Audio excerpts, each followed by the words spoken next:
What's up guys? It's your girl Alice here, coming at you with another video. And this week I'm really excited just to talk to you about why am I Hindu? And I'm doing that with a really special guest, my really good friend Neerajanand. I'm so excited for him to be here. He actually is a spiritual YouTuber. What up, y'all? And I thought he'd be the perfect guy just to like do this video with. So let's just get into it. Shh. So just to give you a quick background, I was baptized into the Russian Orthodox Church. I was born and raised as a Catholic, and that included 10 years of Catholic private school. Why are we Hindu? A very good question with a very good answer. So for me, I first became, I guess, like aware of Hinduism back in 2011 when I attended a program called Inner Awakening, and that did a lot for me because it really helped redefine my inner image and my outer image. What about for you? Yeah, I discovered Hinduism reading a book in the library actually, and after that I began my search for a guru and eventually found myself in front of Paramahamsa Nityananda, and because of that such a massive revolution happened in me. So essentially for me, the journey I went through by finding Hinduism and beginning to live as a Hindu is that actually my inner image changed so much. I used to have a lot of self-doubt and had a pretty low self-image in the sense that there's definitely parts about me which I was very self-conscious about and really judged myself hard on. The fact that I was extremely tall and thin, the fact that my skin was quite pale compared to everyone else's, the fact that I was a teenager, had acne, all the little things, I was very affected by them. But what really shifted in me after my awakening through Hinduism is that I hold myself so much different because I know deep down my core belief about myself has changed. No longer does this idea that you're a sinner, that you're guilty, that you have something wrong about you. Because of Hinduism's context that you are divine, that has seeped down into my belief system so much that I just carry myself completely differently, and all those little things which used to affect me in a big way no longer affect me now, and it has made my life so much more blissful, so much more joyful, and it allows me to dive into life without judgment of myself. Yeah, I would say in regards to the divine energy, like one thing that I really love about Hinduism is the celebration of the divine feminine energy. Like I have a Russian background, right? And being a woman, it's kind of like, oh, you're weak, or oh, you're not, like you're not really that strong. Like, even in Western culture, like you see like, oh, you throw like a girl, or like they have all these stigmas about being a female. But in Hinduism, it's such a celebration of the divine feminine energy. I mean, after really embracing Hinduism, I realized I really was embracing my feminine side. I was really embracing the body that I was given, And I think that's something that for me is what really sealed my connection with Hinduism, was that I really started to celebrate me. I also had a very strong connection happen through the divine feminine energy because, right, in Catholicism, it's all about father, son, all this. And so then once I actually found and came through Hinduism through my connection with Kali, the divine mother, right?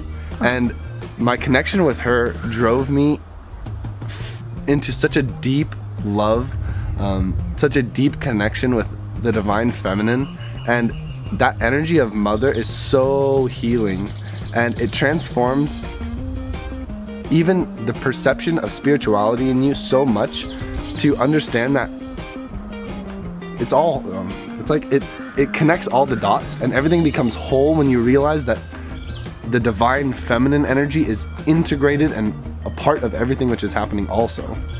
Something I really appreciate in Hinduism is that there's a huge emphasis on context as to why you are doing something.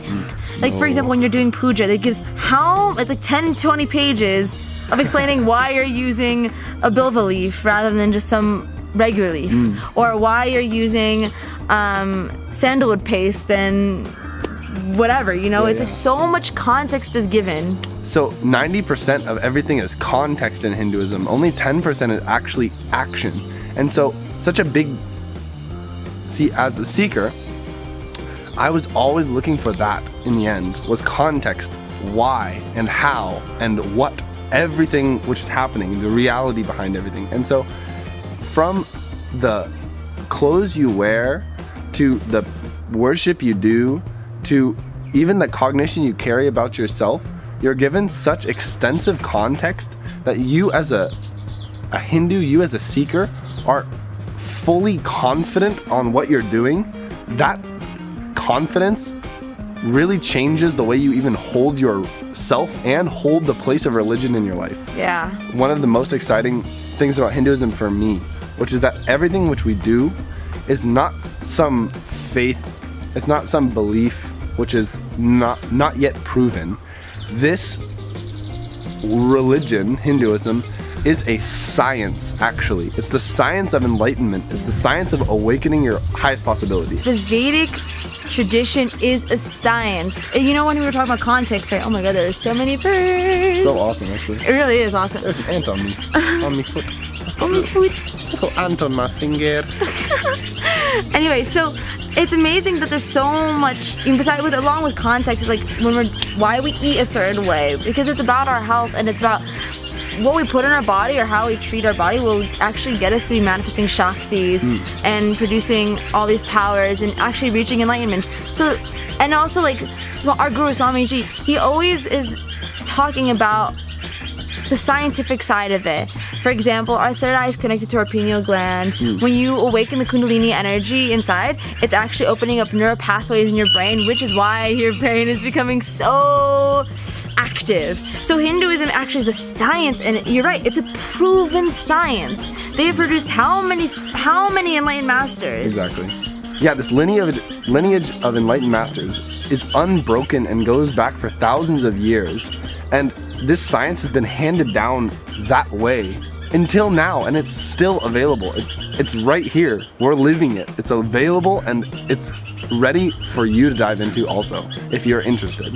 Hinduism is, I think, maybe one of the only religion that actually, I'm not even use the word religion, I want to say science, is the only science that actually is integrated to its original source, is authentic to how it was originally. So for me, that's why I'm a practicing Hindu. That's why I love Hinduism.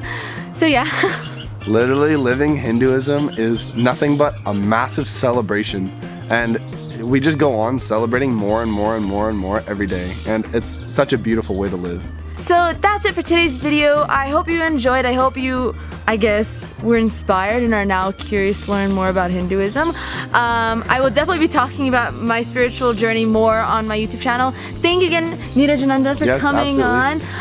Make sure to go check out his YouTube channel. He makes like seriously, this kid is so smart. It like blows my mind.